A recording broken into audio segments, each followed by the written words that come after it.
Assalamu alaykum, hurmatli Abduyuqub kanalımıza abunəçiləri. Abduyuqub kanalına yenə bir maşın qoyub ötəmiz. Lifan Salan deyən maşın. Az maşinəni mer bilən danışdırıb çıxamız ki, məlumatlarını verəmiz, pullarını bilən danışdıramız ki, yılları bilən. Bir xatar maşını görüb çıxınlar, maşın düzülgən, çok ki maşın 4 siklopodomlik. Maşın sasiyasını yaxşılayıb tutdular. İşkini pəslərində bir-iki zəngləgən, çürügən yerləri var.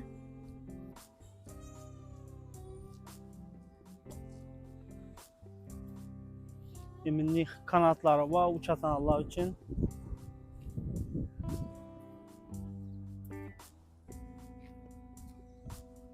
Tak, salon kısmına gelsek.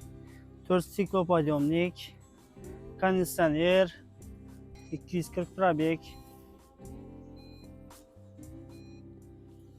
Maşın kompensasiyası yaxşı, Nexia'lərdən yaxşı boladı bulan kompensasiyası, kompot boladı bula Nexia'ya qaraganda.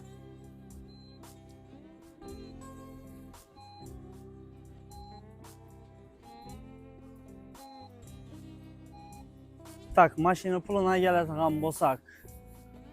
120 min rubl maşın. Sroşni satılışı gerek. Egesinə sroşni pul gerek. Çünki sroşni satıyatırımız bunu. Arzan naqda 120 min rubl. Avitonam qarak görənlər bildiğim maşın top olmaydı 120 min rubl Avitodan. Bundan tapıb olmaydı minni. 1.6 motor birdə. Propanı var. Euro 4 propan var. Motoru yağ yemidi.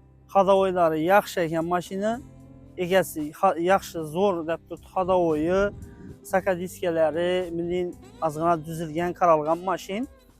Bakoylarım yanadı yine. Bakoylarım yanadı. Maşın yaxşı sasiyasəm normal ekan, duman nəməz. Bu maşını nələr alsa boladı. Bu özəmizin vallahi ya Nexia görsə qayı toxtatar ditağallar. Şu maşını alıp məsələn qayı toxtatmasa gerek. Hem budjetli pulu, Stroke'ye bolatılan maşın. Hem motoru 1.6 yaxşı, yürüyüşlərəm zor 1.6 maşın. Şu maşını 120 min rubla Stroke satamız. Kimə qızıqallı olsa maşın, sıraz bizə kanalda bizə alaka çıxasla şu maşını satamız. Egəsi bilən gəfləsinizlərən boladı, egəsinin ömründən bərəmiz. Eğer özünüz gəlişib alsanızlarən boladı. Bəlkə arzaraq verişən mümkün. Euro 4 gaz, Stroke pul gerek şunun üçün.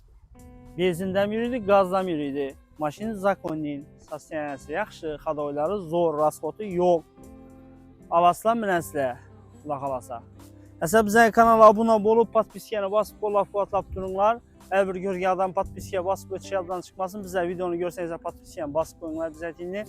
Şu maşınlarımızı çıxarıb para verəmiz yine bir gün Lifan, yerdən yenən bir maşın, gündə maşın çıxarıb durmuz. Yenən bir Volkswagen Polo var. Bunu yıl 2011 yılını aytmapma. Yıl 2011 yılı normal idi. Mam 7, 8, 6 əməs yılı. Bir Volkswagen var 2012 yıl. 400 min rubla koyup verəmiz. Ona əksəriyyət koyup verəmiz. Zakonin maşın. Volkswagen Polo 2012 400 min rubl. Lasettini puluna koyup verəmiz. Kimə qızıqalı olsa bizlərə alaka çıxasla maşınlarımız var. Əsə görüşünkə xoş. Videonun şöyle yakınlığımız. Bizə bilən birgə olub like basıb qolaq tura verəsilər.